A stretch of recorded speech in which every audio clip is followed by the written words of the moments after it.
O sapato é uma das paixões femininas, principalmente de salto alto. Em várias cores e modelos, ele conquista as mulheres que querem pernas mais torneadas e se sentem mais elegantes. Mas o que muitas não sabem é que o sapato de salto pode influenciar o aparecimento de doenças nos pés, nas pernas e na coluna. O Olho Clínico de hoje está no ar.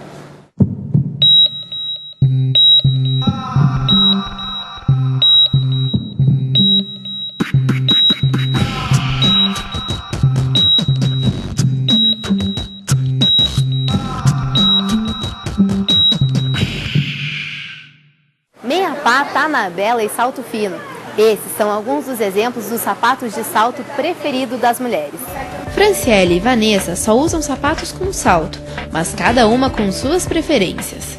O salto Anabela ele é muito confortável, porém o salto alto Anabela é aquele que vai baixando, mas eu gosto muito do fino. Eu gosto agora desse modelo que eles chamam de meia pata, né? E um salto um pouco mais grosso que ele dá um conforto bom pro dia a dia, você não sente tanto.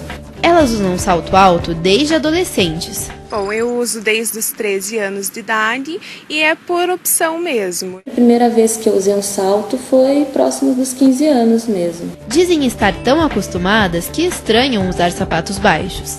Pelo costume já de estar sempre na ponta dos pés, quando eu baixei, daí eu senti muita dor. Eu já acostumei, não tenho desconforto nenhum em usar o salto. Mas apesar delas não sentirem dor, o salto modifica sim o funcionamento do pé. Apesar de ficar muito bonito e de alongar as pernas, ele vai causar uma contratura da panturrilha, do músculo dos gastrocnêmios, e vai fazer uma flexão plantar do pé. Então a pessoa praticamente vai andar apoiada só na parte mais distal do pé. Então naquele terço distal, a gente chama isso de antepé. A pessoa vai ficar apoiada ali o tempo inteiro.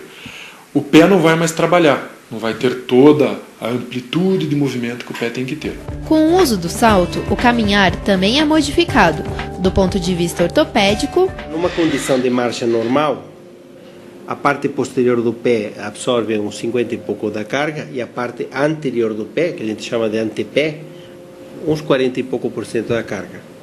Agora, se eu altero essa posição e eu deixo o calcânio levantado 10, 12, 15 centímetros do chão, só passo a apoiar na parte anterior do pé. A parte anterior do pé é feita para impulsionar, não para receber carga. E até vascular. Quando você vai caminhar normalmente sem o salto, você vai aterrissar o pé no chão com o calcanhar.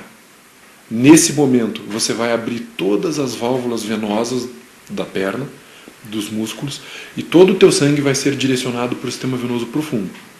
Quando você pisar com a sola do pé inteira, vai haver o esvaziamento de todo o sangue dos vasos da sola do pé. Tudo isso vai se concentrar na panturrilha. E quando você for pegar um impulso para frente, que vai fazer a flexão do pé, você vai contrair a panturrilha e vai ejetar todo esse sangue em direção ao teu coração. Então esse é um caminhar normal. Com o salto, você já vem com a panturrilha contraída, não vai conseguir ter a entrada, o aporte de sangue tão grande como você tem sem o salto, não vai ter o esvaziamento da sola do pé completo e a ejeção do sangue para o coração também vai ficar prejudicada. E se engana quem pensa que usar o salto só quando está sentada não traz consequências. Porque estando sentada com salto alto, a tua coxa vai ficar normalmente o joelho mais alto numa situação mais elevada do que o teu quadril. E isso vai mudar a posição da bacia, que vai mudar a posição da coluna. A bacia não vai sofrer diretamente, mas a coluna vai provocar dores, porque vai ficar tensa o tempo inteiro. O uso do salto alto todos os dias, durante anos, pode favorecer o aparecimento de diversos problemas. As principais complicações ortopédicas são as calosidades e degenerações nos pés e a lordose na coluna. Um problema muito comum pelo uso é o que chama neuroma de Morton, que é uma lesão de nervo por causa da carga ser distribuída de forma anômala. E a outra são alterações degenerativas que vão acontecer nesse pé, também porque o pé está recebendo uma carga que não está preparado para isso. E isso chega a provocar deformidade do pé e dores. Calosidades em lugares onde não deveria ter apoio, passa a ter apoio, daí começa a fazer deformidade. O que a gente chama de cabeça dos metatarsianos, que são os dedos do pé, e calos em lugares do pé que não deveria receber apoio e que recebe por causa do uso do salto de forma contínua. Outro problema é a artrose nas articulações dos dedos dos pés. A inflamação nos tendões também é uma possível consequência do uso do salto alto. Eventualmente pode fazer inflamação dos tendões porque eles ficam sempre em um estado não de relaxamento, como seria o normal, relaxa, contrai, relaxa normal, e sim de contração quase constantes. Os problemas na coluna estão relacionados com a posição da bacia durante o uso do salto. O ideal é que a bacia, se a gente traçar 2 pontos nela, a espinha da frente e a espinha de trás, ela fica reta em relação ao chão. Isso mantém a coluna numa posição ideal, fisiológica. Na hora que eu colocar um salto alto, essa relação das duas espinhas, uma vai subir, a outra vai descer. Isso vai fazer que a coluna lombar aumente a lordose dela, essa curva fique mais exagerada. Isso vai forçar a parte posterior da coluna e vai forçar os discos, que é a cartilagem entre as vértebras. Se isso usar um dia não acontece nada, porque daí usa umas horas, depois tira a coluna, a bacia vai voltar à sua posição, a coluna também. O problema é o uso contínuo. A bacia também fica fora da posição quando a pessoa está sentada. É o contrário do salto alto. A bacia, tendência é vir para trás. A bacia vai acabar encostando no banco, onde estiver da cadeira ou do carro, onde estiver sentado. Isso vai retificar a coluna lombar e em vez de aumentar a curva, a coluna fica mais reta. Também força principalmente os elementos anteriores. Também é uma causa de dor, o fato de ficar muito tempo sentado. Evitar problemas ortopédicos é simples, basta alternar o uso e descer do salto de vez em quando. Se você precisa trabalhar de sapato baixo, não use nos finais de semana, mas se gosta de sair de salto, trabalhe com sapatos mais baixos. Normalmente quem usa salto alto e chega em casa e põe chinelo, já nessa hora que eu boto o chinelo, daí que eu tenho dor, daí não uso porque não usa porque chegou a hora que atrofiou a musculatura. E daí tem dor se não usa o salto alto. O modelo do salto também pode amenizar os problemas. Tem aqueles saltos bem fininhos, tipo agulha, que fora isso aí tem que manter equilíbrio. Então é muita musculatura, muito gasto energético para se manter em cima desse sapato. Uma alternativa que as nossas pacientes usam muito é um salto chamado Anabel, porque a pessoa ganha em altura, ela consegue a imposição que a atividade profissional dela necessita, mas o ângulo do pé não é tão exagerado, porque o salto ele é inteiro grande, né? Ele é inteiro alto. Então, inclusive, a ponta do pé é alta também. Só esse tipo de salto ele diminui um pouco a flexão da panturrilha. A pessoa anda meio com o pé meio enrijecido. Praticar exercícios físicos e fazer alongamento frequentemente são outras formas de evitar complicações.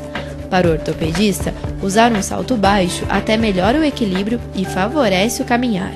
O fato de usar um pouco de salto, então assim, um pouco de salto é até 5 centímetros, favorece a marcha, ajuda na marcha.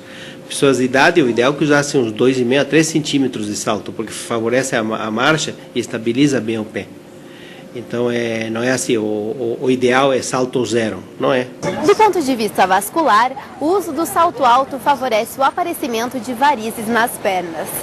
O salto é um causador secundário do problema, assim como a obesidade, o efeito sanfona e o sedentarismo. Mas algumas causas das varizes são imutáveis, como a predisposição genética, a idade e o fato de ser mulher. Ser mulher ainda é considerado um fator, já foi mais. Antigamente a gente dizia que era 8-1. A cada 8 mulheres com varizes nós encontrávamos um homem com varizes. Hoje diminuiu bastante, a gente já está achando mais varizes nos homens, mas as mulheres ainda têm o dobro da incidência das varizes. Mas vai ter outros fatores, anticoncepcional, gestação, que são características do sexo feminino, que são semi-controláveis, né? Depende do projeto de vida de cada um. Os homens também têm varizes, mas muitas vezes não enxergam ou não ligam para questões estéticas. Como a dor não é comum, a beleza é o que mais atrai as pessoas para os consultórios, e algumas vezes elas descobrem que o problema é maior do que pensavam. Como os problemas vasculares não são causados somente pelo uso do salto, nem sempre eles podem ser evitados. Por isso, existem os tratamentos clínicos para as varizes. Essas medicações de varizes não deixam o sangue fino. Elas não são os anticoagulantes. Não são de jeito nenhum. Elas só deixam a veia mais forte. Ponto final. E a meia elástica. A meia elástica vai funcionar como aquelas mangueiras de jardim. Você está lá molhando a planta e você quer que a água vá mais longe, você aperta a mangueira. Você estreita o calibre da mangueira, a água ganha velocidade e vai mais longe. Então a meia elástica vai fazer isso com as tuas veias. Você vai fazer uma compressão concêntrica em todas as veias da perna, vai apertar todas em direção ao centro, e elas vão ganhar velocidade. O sangue, ao passar por ali, vai ganhar velocidade e vai subir mais efetivamente. Então ele não vai ficar tão acumulado assim nas veias que não funcionam bem. Se os tratamentos clínicos não funcionam, as cirurgias são indicadas. A cirurgia remove aquelas veias que não funcionam e recanaliza toda a drenagem do sangue para as veias que estão trabalhando bem. E essas veias se adaptam muito bem. O sistema venoso ele tem uma capacidade de adaptação, ele consegue drenar o dobro do que ele drena normalmente. Então isso para ele não é um problema. O impacto disso é mínimo e rapidamente já se acostuma. A cirurgia possui os riscos hospitalares normais, necessita anestesia e a recuperação é lenta, de até 60 dias para voltar à rotina completamente. Para melhorar essas questões, uma cirurgia mais moderna vem sendo indicada. O principal procedimento que entrou no lugar da cirurgia, que vem ganhando espaço, é o laser endovenoso. Esse laser ele vai fazendo uma ablação, um tipo de uma cauterização dessa veia. Ela fecha já na hora, instantaneamente. Toda a estrutura de arquitetura do vaso é destruída com laser e você vem puxando, essa veia seca. Falando em linguagem mais comum, seca a veia. O sangue não entra mais dentro dela e o corpo absorve. Ao redor de 120 dias, essa veia não existe mais. Mas o fechamento dela é na hora, é instantâneo. A cirurgia com fibra ótica também precisa de anestesia, mas não tem lesão e a recuperação é mais rápida, de no máximo 15 dias. É um tratamento que está sendo mais seguro, mais cosmético, mais rápido. Ele vem atender a necessidade desse público mais moderno. O segredo para se manter elegante é saber dosar o uso do salto. Sentir dor depois de usar o sapato alto em um evento é normal, mas dores frequentes nas pernas e na coluna são sinais de alerta. Para diagnosticar problemas como a lordose e as varizes, procure um médico. O Olho Clínico de hoje fica por aqui. Você pode rever esse e outros programas no nosso canal do YouTube e na nossa página da internet. Até a próxima!